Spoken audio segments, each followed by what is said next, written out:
Hi అండి. గోరంట్ల మాధవ్ మనకి పరిచయం లేని పేరు. ఎక్కువ వివాదాలు, ఎక్కువ కొన్ని వివాదాలైతే వస్తుంటాయి. సరే ఆయన ఆ విషయాలు పక్కన పెట్టేస్తే, నిన్నైతే తెలిసిందిగా మనకి కిరణ్ చేబరోళ్ళు వెంటాడిండు. ఎందుకంటే వైఎస్ భారతి గారిని ఏదో అనుచిత వ్యాఖ్యలు చేసినందుకు అతనైతే పోలీసులు అరెస్ట్ చేశారు. అరెస్ట్ చేసి తీసుకెళ్తున్నారు. తీసుకెళ్లే టైంలో అతనైతే వెంటాడాడు. వెంటాడి పోలీసులు పనికి అడ్డం తగిలాడు. అలానే అతన్ని చేయబోలు కిరణ్ అయితే కొట్టబోయాడు. ఆ పోలీసులు ఉండంగానే డోర్ తీసి కొట్టబోయాడు. పోలీసులను తోసుకుంటూ ముందుకెళ్ళడం, ఇలా చాలా అయితే రచ్చరచ్చ అయితే చేశాడు. తెలిసిందే ఇవన్నీ కూడా మనకు తెలిసిందే. నాయకుడి కంట్లో పడ్డానికి మళ్ళీ ఫ్యూచర్లో, ఎందుకంటే ఆల్రెడీ చాలా బ్యాడ్ నేమ్ ఉంది అతని పైన. పార్టీ పరంగా మిగతా విషయాలు కూడా తెలుసు. అతను మళ్ళీ మంచి పేరు తెచ్చుకోవడానికి, పార్టీ నాయకుడి దగ్గర కళలో పడడానికి అలాంటిదే చేశాడు. ఎందుకంటే ఒక పోలీసులు పనిచేస్తున్నప్పుడు ఒక తప్పుడు వ్యక్తిని అదే చేయబోలు కిరణ్ అనుకోవచ్చు, అతన్ని తీసుకెళ్తున్నప్పుడు వాళ్ళకి పోలీసులకి అడ్డంగా వెళ్ళి వాళ్ళ పనులకి అడ్డపడటం అంటే, ఎందుకంటే ప్రభుత్వ అధికారులు వాళ్ళకి అడ్డుపడ్డారంటే చాలా తీవ్ర పరిణామాలు అయితే ఎదుర్కోవాల్సి ఉంటుంది. దాని కారణంగానే గోరంట్ల మాధవ్ గారికి అయితే అతను కూడా రిమాండ్ అయితే వచ్చేసింది.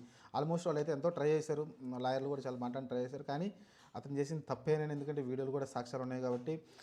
ఎందుకంటే ఒక అరెస్ట్ అయిన వ్యక్తిని మళ్ళీ అతన్ని కొట్టబోవడం అంటే మామూలు విషయం కాదు. అలానే పోలీసులు జీపును కూడా ఆపడం, వెళ్తున్న జీపుని ఆపి మరి వాళ్ళ వాళ్ళ విధులకి ఆటంకం కలిగించడం అంటే మామూలు విషయం కాదు.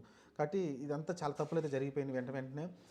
ఇదంతా ఆయనకు తెలుసు కూడా, పోలీసులను ఆపితే ఏం జరుగుతుంది, అతను పోలీసుల ముందు వేరే వ్యక్తిని కొడితే ఏం జరుగుతుంది అన్నీ తెలిసే అతను అన్నిటి సిద్ధపడి నలిసి దానికైతే పూనుకున్నట్టు తెలుస్తుంది.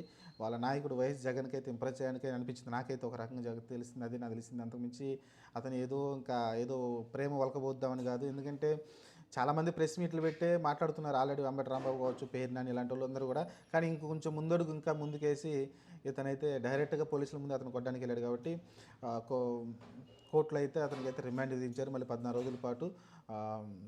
అంతే, అలా జరుగుతూ ఉంటుంది, మనం ఏం చేయలేము. గోరంట్ల మాధవ్ ఎప్పుడూ అగ్రెసివే. మనకు తెలిసింది అతను ఒక పోలీస్ ఆఫీసరు, అది రాజీనామా చేసి ఇక్కడ వైసీపీ టికెట్ ఇవ్వడం కావచ్చు. ఇప్పుడు ఏదైతే వాళ్ళు ఉన్నారు కదా అక్కడ బ్రదర్స్, వాళ్ళ పేర్లు గుర్తురాట్ల, అంత ముందు కాంగ్రెస్లో ఉన్నారు, తర్వాత టీడీపీలోకి వచ్చారు. వాళ్ళ మీద అప్పుడు బాగా తొడగొట్టి మరి అక్కడ సవాల్ అయితే చేశాడు కదా. అప్పుడైతే దానికి ఇంప్రెస్ అయ్యి జగన్మోహన్ రెడ్డి అయితే సీటు కూడా ఇవ్వడం చూసాం మనమైతే. ప్రస్తుతానికైతే అతనైతే మాజీ ఎంపీ కూడా, ఒకప్పుడు ఎంపీ కూడా గెలిచాడు వైసీపీ తరఫున 2019 ఆ టైంలో అయితే. సరే, ఏదేమైనప్పటికీ అతను ఏదైతే తప్పు చేశాడో దానికైతే కోర్టు అయితే రిమాండ్ అయితే విధించింది. చూద్దాం ఏం జరగబోద్దాం.